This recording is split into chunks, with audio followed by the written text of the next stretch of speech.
평범하고 고단한 하루의 끝무거운 몸을 이끌고 침대에 누웠을 때 갑자기 얼굴이 화끈거리고 심장이 쿵쾅거린 적 있으신가요? 낮에 직장 동료가 혹은 식당에서 마주친 누군가가, 심지어는 가까운 지인이 던진 뼈있는 한마디가 그제서야 머릿속을 맴돌기 시작합니다. 아, 그때 이렇게 받아쳤어야 했는데. 왜 난 바보같이 가만히 웃고만 있었지?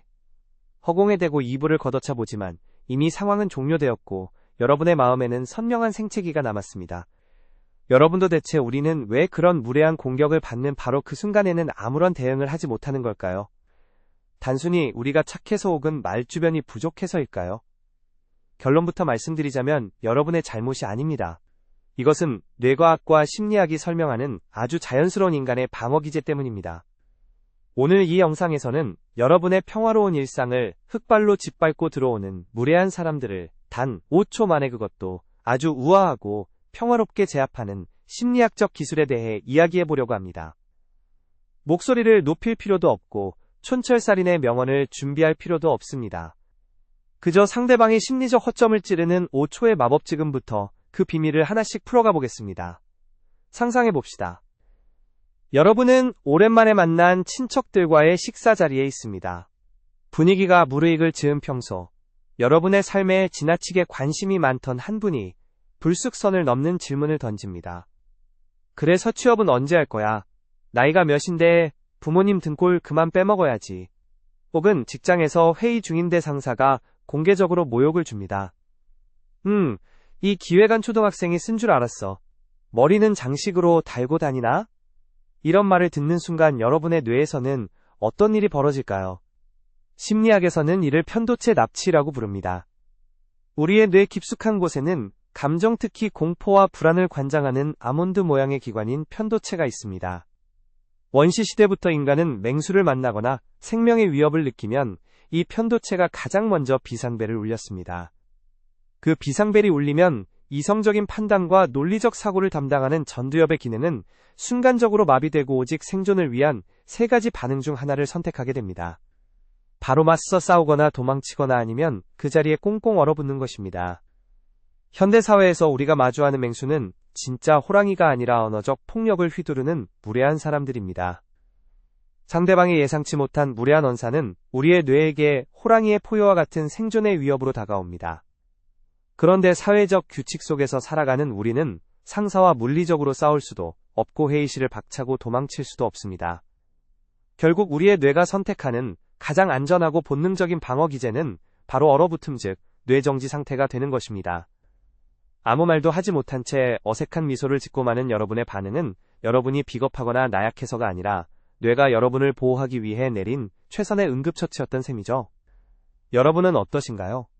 이런 뇌의 메커니즘을 알고 나니 과거에 제대로 대처하지 못했던 자신에 대한 자책감이 조금은 줄어들지 않으시나요? 하지만 뇌의 원리를 알았다고 해서 현실의 상황이 저절로 해결되는 것은 아닙니다. 우리가 계속해서 무력하게 얼어붙는 반응만 보인다. 무례한 사람들은 무의식적으로 여러분을 함부로 대해도 되는 사람, 즉 감정의 쓰레기통으로 인식하게 됩니다. 심리학자들은 타인에게 습관적으로 무례하게 구는 사람들의 내면에 깊은 열등감과 왜곡된 통제 욕구가 숨어 있다고 말합니다. 그들은 상대방의 당황하는 모습, 억울해하는 표정 혹은 감정적으로 폭발하는 반응을 보면서 자신이 이 상황을 지배하고 있다는 일그러진 우월감을 느낍니다. 즉, 여러분이 상처받고 억울해할수록 그들에게는 가장 맛있는 감정적 먹이를 제공하는 꼴이 됩니다. 그렇다면 우리는 어떻게 해야 할까요? 그들의 공격에 똑같이 감정적으로 대응하며 진흙탕 싸움을 벌여야 할까요? 아니면 속으로 삭히며 마음의 병을 키워야 할까요? 둘 다 정답이 아닙니다. 우리가 해야 할 일은 아주 단순하면서도 강력합니다. 그들이 던진 무례함이라는 불쾌한 공을 다시 그들의 코트로 아주 가볍게 넘겨버리는 것입니다. 그것도 단 5초의 시간과 약간의 심리적 트릭을 이용해서 말이죠. 우리가 일상에서 마주하는 무례함의 종류는 무척 다양합니다. 교묘하게 칭찬을 가장해 깎아내리는 수동 공격적인 태도, 농담이라는 비겁한 방패 뒤에 숨어 던지는 비수 같은 말들, 그리고 노골적이고 직접적인 모욕까지. 이 모든 상황을 관통하는 하나의 공통점이 있습니다. 그것은 바로 상대방이 여러분의 예측 가능한 반응을 기대하고 있다는 것입니다. 당황해서 변명하거나 얼굴이 붉어져서 화를 내거나 혹은 꿀먹은 벙어리가 되는 바로 그 반응 말입니다. 우리가 오늘 배울 5초의 심리학 기술은 상대방이 가진 이 예측 가능성을 철저하게 부숴버리는 데서 출발합니다. 상대방의 뇌 구조에 일시적인 혼란을 유도하여 전세가 역전되었다는 것을 본능적으로 느끼게 만드는 것입니다. 우리는 상대방이 던진 그 불쾌한 에너지를 흡수하지 않고 고스란히 반사해내면서 동시에 상황의 주도권을 여러분 자신에게로 가져오는 놀라운 경험을 하게 될 것입니다. 이 기술을 온전히 익히고 나면 앞으로 여러분의 삶에서 무례한 사람들은 더 이상 두려움이나 스트레스의 대상이 아닐 겁니다. 오히려 그들이 스스로 친 덫에 걸려 당황하고 말을 더듬는 모습을 여유롭게 관전하는 아주 흥미로운 상황이 펼쳐질 테니까요. 자, 이제 본격적으로 그 비밀스러운 5초의 심리 기술 속으로 들어가 보겠습니다. 여러분의 상상력을 조금 더 발휘해주세요. 방금 누군가가 많은 사람들 앞에서 여러분의 약점을 찌르며 아주 무례한 농담을 던졌습니다. 주변 사람들의 시선이 일제히 당황한 여러분을 향합니다. 싸늘한 정적감과 함께 찾아오는 그 첫 번째 1초. 우리는 과연 이 찰나의 순간에 어떤 행동을 취해야 할까요? 가장 먼저 해야 할 일은 역설적이게 도 아무것도 하지 않는 것입니다. 여러분 무언가 그럴듯한 반격의 말을 찾으려고 애쓰지 마십시오. 우리의 뇌가 얼어붙어 있는 그 짧은 순간 억지로 입을 열어봤자 나오는 것은 당황한 목소리와 더듬거리는 말투뿐입니다.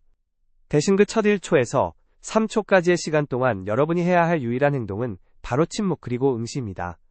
상대방의 눈을 혹은 눈을 마주치는 것이 부담스럽다면 상대방의 미간을 그저 고요하고 서늘하게 바라보십시오.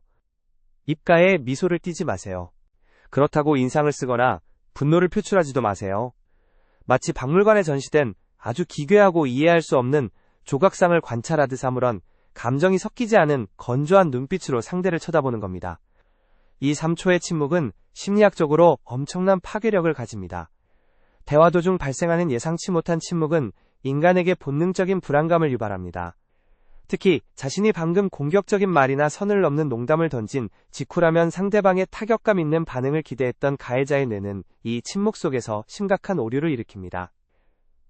왜 아무 반응이 없지? 내가 실수했나? 사람들이 다 나를 쳐다보는 것 같은데. 단 3초 만의 상황의 압박감은 공격을 받은 여러분에게 서무레한 말을 내뱉은 상대방의 어깨 위로 고스란히 옮겨가게 됩니다. 여러분도 대화를 하다가 갑자기 정적이 흐를 때 괜히 민망해서 아무 말이나 꺼내어 분위기를 수습하려 했던 경험이 있으시죠? 무례한 사람들도 마찬가지입니다. 여러분이 침묵이라는 거울을 들이밀면 그들은 자신이 내뱉은 무례함의 잔해를 스스로 마주하게 되고 견딜 수 없는 민망함을 느낍니다. 이때 시선을 피하거나 고개를 숙여서는 절대 안 됩니다. 여러분의 단단한 시선은 나는 너의 얄팍한 도발에 흔들리지 않는다는 강력하고도 무언의 메시지를 전달하는 방패가 되어줍니다. 자, 이제 3초가 흘렀습니다. 상대방은 슬슬 눈동자가 흔들리며 자신의 말을 주워 담거나 상황을 무마하려는 제스처를 취할 준비를 할 것입니다. 바로 이때 남은 2초 동안 여러분이 던져야 할 아주 짧고 강력한 한마디가 있습니다. 지금 하신 말씀 무슨 뜻인가요? 또는 조금 더 건조한 톤으로 이렇게 말합니다. 방금 뭐라고 하셨죠? 제가 잘 못 들어서요. 다시 한번 말씀해 주시겠어요? 이것이 바로 두 번째 심리 기술 반사 질문입니다. 여러분 혹시 누군가에게 농담을 했는데 상대방이 못 알아들어서 다시 설명해 주어야 했던 적이 있으신가요?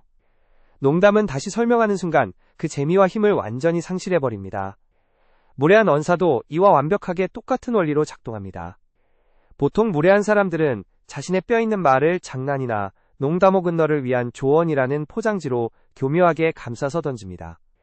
그런데 여러분이 그들에게 똑같은 말을 다시 반복하게 만들거나 그 말의 정확한 의도를 설명하라고 요구하는 순간 그 포장지는 갈갈이 찢겨나갑니다. 나이가 몇인데 아직도 취업 못하고 있어? 라는 비아냥거림에 여러분이 상처받는 대신가만히 눈을 맞추고 방금 하신 말씀 저 들으라고 하신 말씀인가요? 어떤 의도로 하신 건지 설명해 주시겠어요? 라고 묻는다면 어떻게 될까요? 상대방은 자신의 입으로 자신의 무례함을 논리적으로 해명해야 하는 아주 난처한 상황에 처하게 됩니다. 대부분의 사람들은 이 순간 크게 당황하며 물러섭니다. 아니 그냥 농담이지. 뭘 그렇게 정색을 해? 라며 변명을 늘어놓기 바쁠 것입니다. 이 지점에서 여러분은 이미 완벽하게 승리한 것입니다. 왜냐하면 이 대화의 주도권이 온전히 여러분에게 넘어왔기 때문입니다. 하지만 간혹 이렇게 변명하는 상대에게도 우리는 단호하게 선을 그어줄 필요가 있습니다. 농담이셨군요. 하지만 저에게는 전혀 재미있지 않네요. 앞으로 그런 농담은 삼가주셨으면 좋겠습니다. 감정을 씻지 않고 마치 일기예보를 읽어주듯 사실만을 담백하게 전달하는 것. 이것이 무례한 사람의 입을 영원히 다물게 만드는 마침표입니다. 어떠신가요? 머릿속으로 이 상황을 시뮬레이션해보니 꽉 막혔던 가슴이 조금 뻥 뚫리는 기분이 들지 않으시나요? 물론 처음부터 이 5초의 마법이 완벽하게 입 밖으로 나오지는 않을 수 있습니다. 우리의 뇌는 여전히 오랜 시간 훈련된 대로 당황하고 얼어붙으려 할 테니까요. 그래서 이 기술을 실전에서 사용하기 위해서는 한 가지 심리적인 전제 조건이 반드시 필요합니다. 그것은 바로 감정의 분리입니다. 우리는 흔히 누군가가 나에게 무례하게 굴면 그것을 내 존재 가치에 대한 공격으로 받아들이는 경향이 있습니다. 내가 만만해 보여서 저러나 내가 정말 못나서 이런 취급을 받는 건가 라며 자책의 늪으로 빠져들죠. 하지만 여러분 이것 하나만은 명심하셔야 합니다. 타인의 무례함은 여러분의 결점 때문이 아니라 상대방 내면의 결핍과 미성숙함에서 비롯된 오물일 뿐입니다. 길을 걷다가 갑자기 누군가 여러분에게 쓰레기를 던졌다고 가정해 봅시다. 여러분은 그 쓰레기를 주워 들고 왜 이 쓰레기가 나에게 날아왔을까? 내가 이 쓰레기와 어울리는 사람인가? 라고 심각하게 고민하시겠습니까? 당연히 아니죠. 불쾌해하며 그 쓰레기를 피해가거나 던진 사람에게 사과를 요구할 것입니다. 무례한 말이라는 언어적 쓰레기도 이와 다를 바가 전혀 없습니다. 상대방이 뱉은 오물을 굳이 여러분의 마음속에 주워 담아 악취를 풍기게 내버려 두지 마십시오. 아, 저 사람은 마음속에 쓰레기가 참 많은 사람이구나. 그래서 아무데나 저렇게 투기를 하는구나. 이렇게 거리를 두고 상황을 객관적으로 바라보는 순간 신기하게도 상대방의 말은 더 이상 여러분을 찌르는 무기가 되지 못합니다. 마치 투명한 유리벽 너머로 소리 없는 아우성을 치는 사람을 구경하는 것처럼 감정적인 타격 없이 평온하게 상황을 통제할 수 있게 되는 것이죠. 이 감정의 분리가 선행될 때 비로소 앞서 말씀드린 3초의 서늘한 침묵과 2초의 반사 질문이 완벽한 시너지를 내며 5초의 마법을 완성하게 됩니다. 지금까지 우리는 무례한 사람의 심리를 파악하고 그들의 공격을 무력화시키는 구체적인 행동 지침을 알아보았습니다. 그런데 여기서 한 가지 의문이 드실 수 있습니다. 만약 직장 상사나 가족처럼 매일 얼굴을 봐야 하고 수직적인 관계에 있는 사람이라면 이 기술을 썼다가 오히려 관계가 더 악화되거나 불이익을 받으면 어떡하죠?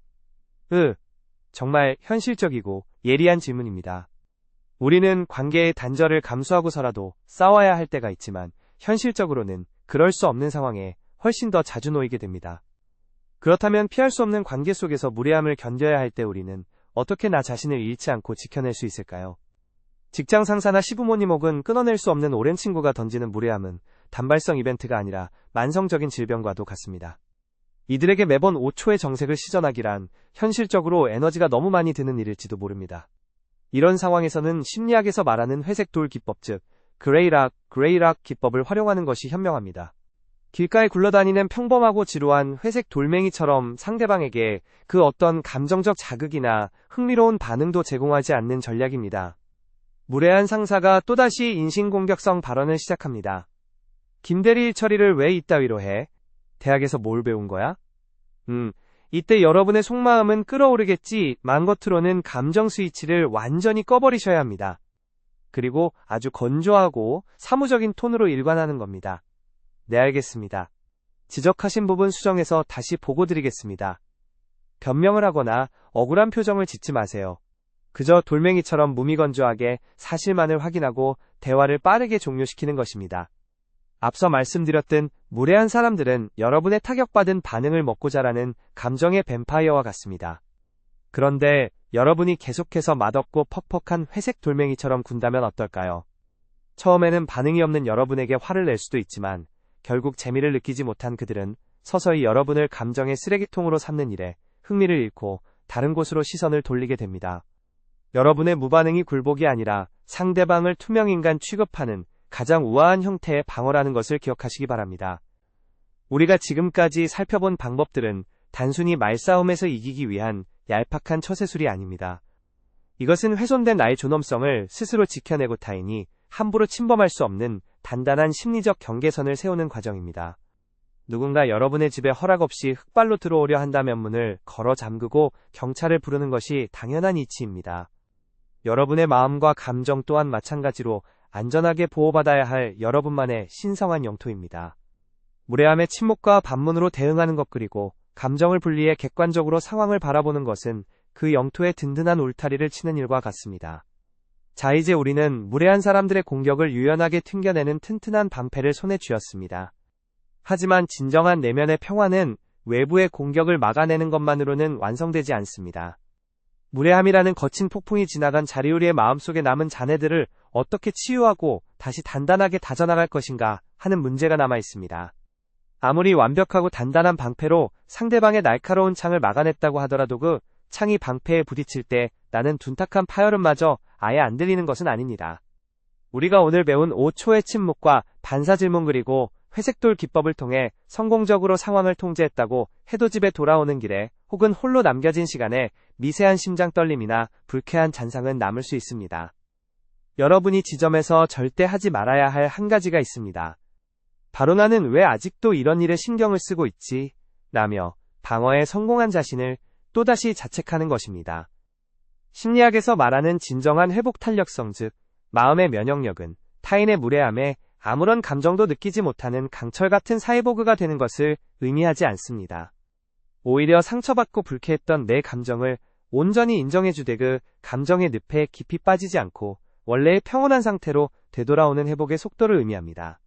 무례한 사람을 성공적으로 제압하고 돌아온 날 거울 앞에 서서 스스로에게 이렇게 말해주세요.